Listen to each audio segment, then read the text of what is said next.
बिस्मिल्लाहिर्रहमानिर्रहीम। अस्सलाम वालेकुम।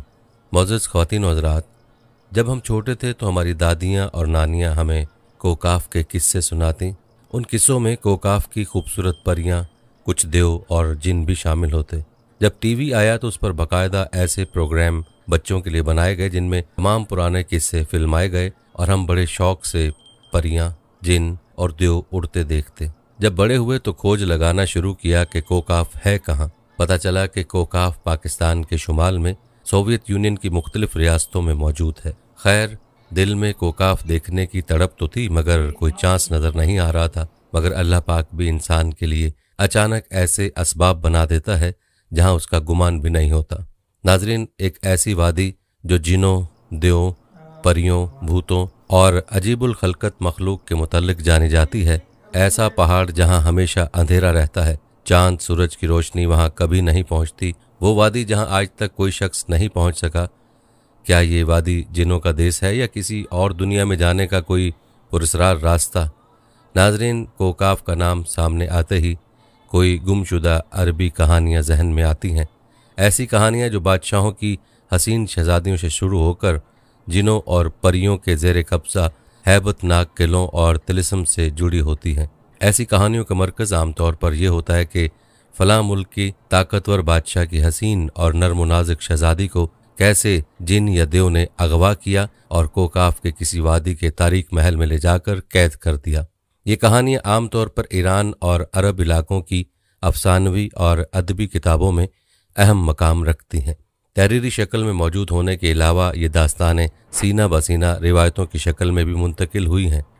कोकाफ मशरकी वस्ती और अरबों के मशहूर अफसानों में एक अफसानवी पहाड़ी सिलसिले का नाम है। इस्लामी रिवायतों में कोकाफ को जिनों का वतन कहा जाता है, जिसे खुदा ने चमकते ज़मुर्द से बनाया है, जबकि ईरानी रिवायतों के मुताबिक ये इलाका शुमाली कफकास के इलाकों में था, जिस इलाके को इंसानों की किसी हुकूमत ने भी आज तक कब्ज़ा करने से नाकाम रहे।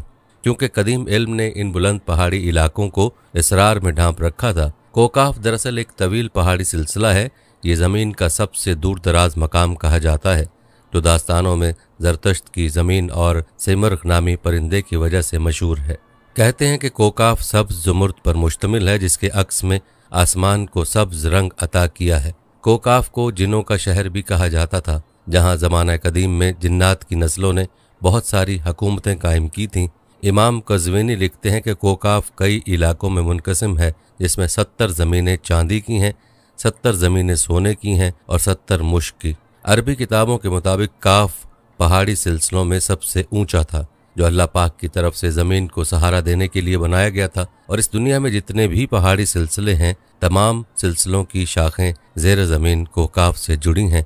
इस तरह कोकाफ ज़मीन का सबसे बड़ा पहाड़ है, तमाम पहाड़ी सिलसिलों का मरकज़ है। ज़करिया अल-कज़वीनी 13वीं सदी में अजाइबुल मखलूक़ात व गराइबुल मौजूदात नामी किताब लिखी थी, जिसमें उन्होंने कोस्मोलॉजी के मुताबिक ये नज़रिया दिया कि आसमान को खुदा ने थाम रखा है ताकि वह ज़मीन पर न गिर पड़े। इस ज़मीन के चारों तरफ से पहाड़ों का एक तवील सिलसिला है, जिसमें कोकाफ भी शामिल है, जो इन सिलसिलों को बूटी की तरह अपनी जगह पर रखता है। इस तरह मशहूर सूफी बुजुर्ग जलालुद्दीन रूमी ने अपनी तहरीरों में कोकाफ का जिक्र कुछ यूँ किया है कि ताकतवर बादशाह सिकंदर ज़ुल्करनैन ने आब हयात की तलाश में मशरिक का सफ़र किया था। इस सफ़र के दौरान आप कोकाफ तक जा पहुँचे थे। जब आप कोकाफ पहुँचे तो आपने देखा कि वहाँ फरिश्ता इसराफील क़यामत के दिन सूर फूंकने का इंतज़ार कर रहे हैं।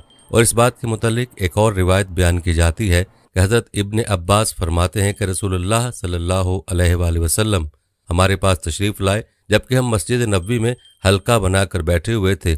हमें आप सल्लल्लाहु अलैहि वसल्लम ने फरमाया, क्या कर रहे हो? हमने अर्ज़ किया, हम सूरज के मुतल्लिक़ गौर कर रहे हैं कि वो कैसे तलू होता है और कैसे गरूब होता है। फरमाया, तुमने अच्छा किया, इस तरह से मखलूक में फ़िक्र करो, क्योंकि अल्लाह जिसके लिए जो चाहता है पैदा करता है। तुम इससे ताज्जुब करो कि कोकाफ से आगे 7 समुंदर हैं, हर सिमत 500 साल सफ़र करने के बराबर तवील है, और उसके आगे 7 ज़मीनें भी हैं जिनका नूर उनके बासियों के लिए चमकता है। इस कोकाफ के आगे 17,000 मखलूक़ात हैं। जो औरतें हैं उनको परिंदों की शक्ल में पैदा किया गया है। ये मखलूक और उनका बच्चा पैदा होते ही हवा में उड़ने लगती हैं और ये अपनी तस्बीह की अदायगी में ज़र्रा बराबर भी गफलत नहीं करते। उनका खाना भी हवा, उनका पीना भी हवा है, उनका लिबास भी हवा है, ان کے برتن بھی ہوا کے ہیں، وہ یہ نہیں جانتے کہ اللہ نے حضرت آدم کو پیدا کیا ہے، اور ابلیس کو بھی نہیں جانتے، اور نہ ہی ابلیس کی اولاد کو جانتے ہیں۔ اللہ نے کوکاف کو دنیا کی جلد کے طور پر تخلیق کیا۔ یہ تمام دنیا اس پہاڑ کے درمیان میں ایسے موجود ہے جیسے ایک انگلی، کوئی انسان وہاں پہنچ نہیں سکتا، کیونکہ وہاں پہنچنے تک 4 مہینے اندھیرے سے گزرنا پڑے گا۔ یہ وہ پہاڑ ہے جہاں کوئی سورج نہیں، کوئی چاند نہیں، یہاں تک کہ یہ لوگ چاند سورج کے بارے میں نہیں جانتے کہ اللہ نے چاند اور سورج کو بھی تخلیق کیا ہے۔ جو روشنی ان تک پہنچتی ہے وہ کاف پہاڑ کی روشنی ہے، اور وہاں موجود لوگ جڑی بوٹیاں کھاتے ہیں۔ ان کے بدن پر کوئی کپڑا نہیں ہوتا۔ صحابہ نے پوچھا، یا رسول اللہ، کیا وہ لوگ فرشتے ہیں؟ آپ نے ارشاد فرمایا، نہیں، وہ فرشتے نہیں، لیکن اللہ پاک سے ان کی فرما برداری بالکل فرشتے کی طرح ہے۔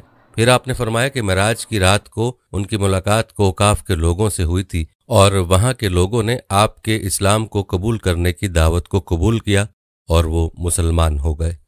صوفیہ کرام کے نزدیک دراصل کوکاف اس زمین میں موجود کوئی پہاڑ نہیں ہے، بلکہ کوکاف سے مراد مثال میں واقع وہ پہاڑی سلسلہ ہے جو بذریعہ کشف اولیاء کرام کے مشاہدے میں آتے ہیں، جیسا کہ خواجہ فرید الدین عطار جیسے صوفیہ نے اس تصور کا مشاہدہ کیا ہے۔ طریقت میں کوکاف کو شعور کا ایک دائرہ اور مرید کا حق سمجھا جاتا ہے، جسے پا کر بندہ فنا فی اللہ کے درجے تک پہنچ جاتا ہے۔ بہت سارے لوگوں کا یہ ماننا ہے کہ یہ لفظ کسی چیز کی مرکز کو ظاہر کرتا ہے، اور یہ لفظ اتنا مقدس ہے کہ قرآن میں پوری ایک سورت کا نام سورہ کاف ہے، جو اس کوکاف پہاڑ کی طرف اشارہ کرتا ہے۔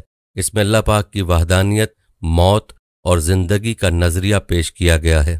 کوکاف جغرافیائی اعتبار سے ہماری اس زمین میں کہاں موجود ہے، اس کے متعلق مختلف نظریات پائے جاتے ہیں۔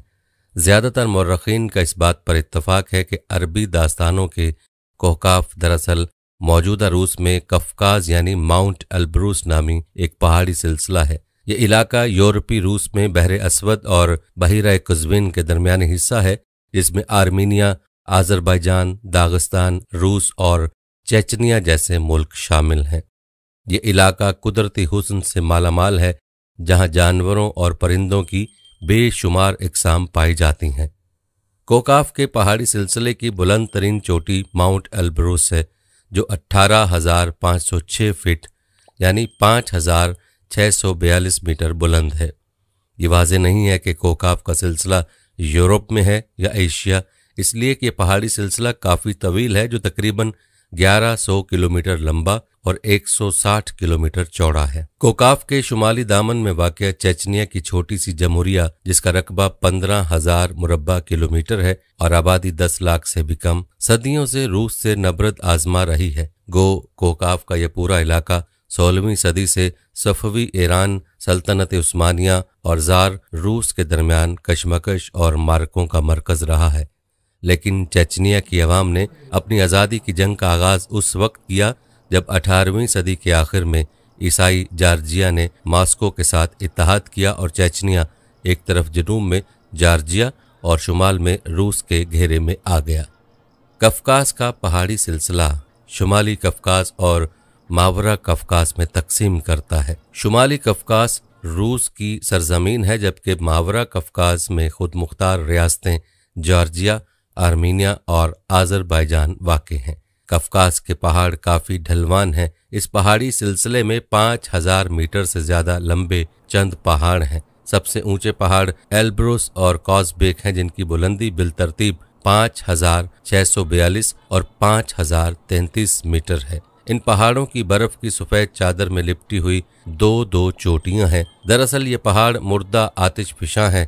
پہاڑوں کی مخروطی شکل ڈھلوانوں پر گرم گیسوں کا اخراج اور معدنی پانی کے سرچشمے سے آتش فشانوں کے گزرے وقت میں پھٹنے کی یاد دلاتے ہیں۔ اس علاقے میں معدنی پانی کے سرچشموں کی بہتات ہے۔ سب سے مقبول سرچشموں کے نام نارزان، برزورمی اور یاسین توکی ہیں۔ ان کے قریب مشہور صحت گاہیں اور تفریحی مقامات واقع ہیں، جہاں روسی لوگ سوویت زمانے سے آرام و تفریح کرنا پسند کرتے ہیں۔ یہاں آبشاریں اور چھوٹے چھوٹے چشمے دیکھ کر ایسا معلوم ہوتا ہے گویا جنت زمین پر اتر آئی۔ یہاں انسانی آبادی بہت کم ہے۔ یہ پہاڑی سلسلہ ایشیا کو یورپ سے جدا کرتا ہے۔ اگر کوکاف کو خلائی سیٹلائٹ سے دیکھا جائے تو علاقہ سفید پٹی جیسا نظر آتا ہے۔ شمالی کفکاز کے حالات मौसमी तौर पर मोतदिल हैं। ऊंचे पहाड़ गर्म जनूबी हवाओं को वहां नहीं आने देते, जबकि यूं ठंडी शुमाली हवाएं उस इलाके तक नहीं पहुंचती। जाड़े में शुमाली कफकास में कड़ाके की सर्दी नहीं पड़ती और गर्मियों में दरियाए कोबान की वादी में चावल जैसी फसल उगाने के लिए साजगार हालात हैं। वहां से शुमाल की तरफ चावल और कहीं नहीं उगाया जा सकता। शुमाली कफकास में बहुत ज्यादा ग्लेशियर मौजूद हैं। मौसम बहार में जब उनकी बर्फ पिघलने लगती है तो मकामी दरिया पानी से भर जाते हैं, इसलिए इस सूखे इलाके में पानी की किल्लत का मसला कभी पैदा नहीं होता। शुमाली कफकास के सबसे बड़े दरिया कोबान और तेरीक हैं। कफकास सेहत बख्श हवा का एक जखीरा है और उसके मनाजर को बेहद हसीन करार दिया जाए तो मुबालगा नहीं होगा। रूस के कोपैमाओं को कफकास से बड़ा लगाव है। अक्सर कोपैमा एल्ब्रुस को सर करने की कोशिश करते हैं। कफकास की वादियों में कोपैमाओं के कई कैंप और मकामे तबरदा और दुम्बी में पहाड़ी उसकी अंग के अड्डे कायम हैं। शोबा सेहात के लिहाज से कफकास के पहाड़ी सिलसिले की सलाहियत यूरोप के कोह ओल्पस से कुछ कम नहीं है, जबकि बाज मुहक्किकीन का ख्याल है कि कोकाफ के एंटार्कटिका के वीरान और बर्फीले इलाके में मौजूद है, जो हमेशा बादलों और अंधेरों से ढका होता है, जबकि कुछ लोग कदीम दौर की एटलांटिस सिटी को ही कोकाफ करार देते हैं, जो किसी बड़े अजाब की वजह से तबाह हो चुका है। जदीद फिजिक्स की नई दरियाफ्त डायमेंशन भी कोकाफ को समझने में आसानी पैदा कर सकती है। दरअसल फिजिक्स की जदीद तहकीक के मुताबिक हमारी इस कायनात में कुल 11 डायमेंशन वजूद रखती हैं, जबकि हम इंसान सिर्फ 3 या 4 डायमेंशन में जिंदगी गुजार रहे हैं। क्योंकि हम टाइम और स्पेस की कैद में जिंदगी गुजारते हैं, इन मजीद डायमेंशंस में कितने सयारे, कितने सितारे और दुनिया आबाद हैं, उसका इल्म सिर्फ अल्लाह तबारक ताला को ही है। मुहक्किकीन के मुताबिक रूह की दुनिया, आलम बरज़ख और जन्नत जहन्नुम इन्हीं डायमेंशन से मौजूद है, जिनमें इंसान मौत के बाद जाता होता है। मुमकिन है कि कोकाफ भी उन्हीं 11 डायमेंशन में से किसी एक डायमेंशन में मौजूद हो, जहां नस्ल इंसानी का कदम रखना मुमकिन है। पाकिस्तान, हिंदुस्तान और ईरान में कोकाफ के मुतल्लिक जिनों और परियों के बेशुमार किस्से मशहूर हैं, जो न सिर्फ आवाम में सीना बसीना मुंतकिल होते रहे हैं, बल्कि बच्चों की कहानियों में बाकायदा लिखे जा रहे हैं। हो सकता है उसमें कुछ सदाकत भी हो सकता है ये वीरान जगह जिन्नात का मस्कन हो, लेकिन तस्दीक करना मुश्किल है। बाकी अल्लाह ही बेहतर जानता है कि इसमें कितनी सच्चाई है। तो उम्मीद करता हूँ कि आपको मेरी वीडियो अच्छी लगी होगी। अगर अच्छी लगी तो लाइक करें, शेयर करें और मेरे चैनल को सब्सक्राइब ज़रूर कर दें। उसके साथ इजाज़त चाहूँगा। अल्लाह हाफिज़।